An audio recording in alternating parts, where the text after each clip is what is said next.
우리가 주식 투자를 하면서 언제쯤 이 상승 추세가 꺾이고 이제 하락으로 돌아설까? 그것이 늘 불안하죠. 그렇기 때문에 사람들이 또 그런 불안감이 더 커진 사람일수록 이제 하락에다 베팅하는 사람들이 많습니다. 근데 인류의 역사가 길게 볼 때 항상 우리 인류 역사는 발전해 왔기 때문에 이 하락에 투자하는 사람들이 손실을 훨씬 많이 봅니다. 상승에다 투자하는 사람들보다도요. 실제로 숏에다가 투자를 해서 성공한 사람을 거의 보질 못했어요. 한두 번은 이익을 볼 수는 있겠지만 주식이라는 것은 장기적으로 우상향하기 때문에 경기가 하향으로 돌아섰다고 해도 숏으로 이렇게 하락에다 투자를 해서는 안 된다고 생각하고요. 저는 하락에다 투자를 하지 않습니다. 그러면 우리가 갖고 있는 주식이 언제쯤 이 지수가 꺾일까? 이 부분이 상당히 중요한 궁금한 사항인데 세계 경기는 흐름은 이 미국이 주도하기 때문에 이 미국을 중심으로 두고 생각하지가 않을 수 없거든요. 그래서 우선 주식이 이제 상승 추세다 하락 추세다를 알려면 우선 미국의 물가, 금리, 성장률 요 세 가지를 먼저 염두에 둬야 됩니다. 그래서 물가하고 금리하고 성장률은 이게 항상 이게 한 몸으로 따라다니거든요. 그래서 물가가 높으면 금리도 높고 성장률도 올라가고 그래서 물가가 오르고 금리가 오르면 결국은 이제 돈이 그쪽으로 다 금리 쪽으로 다 이제 빨려 들어가니까 시중에는 돈이 좀 부족하겠죠. 성장률도 올라가고 그러면 이제 결국은 주식 투자에 있는 돈이 이제 옮겨가게 되죠. 이제 채권이나 이런 은행으로 이제 하기 때문에 결국 이제 주가에 영향을 줘서 특별한 어떤 종목을 제외하고 전체적으로 지수는 이제 좀 꺾입니다. 그래서 그리고 반대로 이제 물가가 내리면 금리도 내리고 또 성장률도 떨어지기 때문에 돈이 주로 이제 주식으로 많이 몰리죠. 그래서 지수가 올라가는 편입니다. 그래서 고고고이면 주식이 떨어지고 저저저이면 주가는 오른다. 그래서 지금 금리가 오르는 추세인가 이제 내리는 추세인가를 이제 늘 체크를 해봐야 되고요. 물가가 이제 오르기 시작하면은 금방 뭐 금리를 올리는 건 아니지만 그래도 금리를 한번 올리기 시작하면 이제 추세가 좀 바뀌었다고 생각을 해야 되거든요.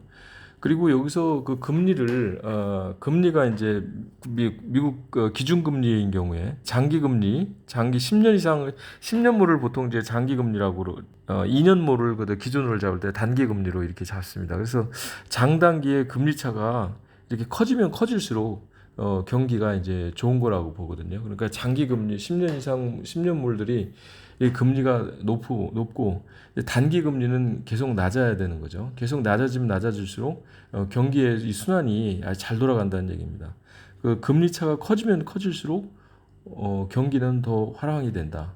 지금 현재는 금리 차가 지금 장기 금리가 높고 장기와 단기의 금리 차가 지금은 점점 더 벌어지고 있는 상황이죠. 이걸로 볼 때는 앞으로 주식은 당분간 간다, 오른다 이렇게 볼 수가 있는 거죠. 근데 이제 언제쯤 이제 꺾이느냐?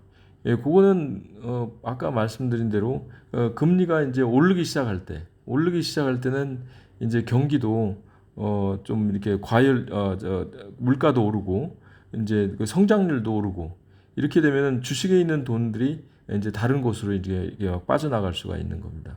예를 들어 이제 2020년에 이자율이 이제 낮으니까 이제 많은 사람들이 이제 은행 대출을 내 가지고 이제 아파트를 많이 샀죠. 그래서 이제 주가도 오르고 아파트 가격도 상승하고 이때 이제 뭐 동학개미니 이런 것으로 인해서 이제 부동산 시장에 어떤 광풍이 불었고요. 성장률이 이제 높아졌다는 얘기는 그만큼 경기가 이제 좋다는 의미고 그 실업자가 적다는 것을 뜻합니다. 그래서 고용이 좋아져 가지고 뭐 소득도 늘고 소비도 증가하고 그럼 순차적으로 이제 인플레이션이 높아지는 경향이 나타나죠. 근데 만약에 금리가 올라가는 것보다 인플레이션 수준이 낮으면 실질 금리가 올라가겠죠. 그럼 금 원자재 가격도 내려가고 부동산 증시 뭐 다 내려가죠. 이제 이렇게 하나의 이제 사이클로 움직인다는 겁니다. 실업률은 얼마가 보통 제일 안정적으로 보고 있느냐? 미 연준에서도 3%를 기준으로 잡고 있습니다.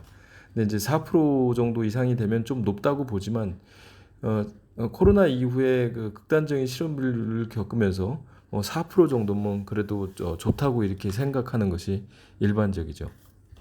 우리가 그러면 주식이 언제 꺾이느냐, 주식이 상승세가 멈추고 하락으로 추세가 전환되느냐를 경제 지표로 우리가 생각해 본다면 연준의 발표에 늘 그 귀를 기울이고 있어야 돼요.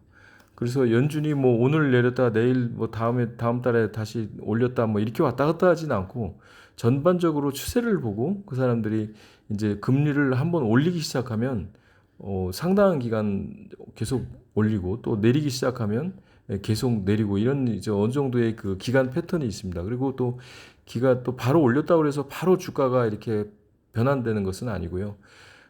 금리를 이제 올리기 시작하면 그때 준비를 하고 있다가 어느 정도 시기를 봐서 주식을 잠깐 쉬든지 이렇게 해야 되겠죠.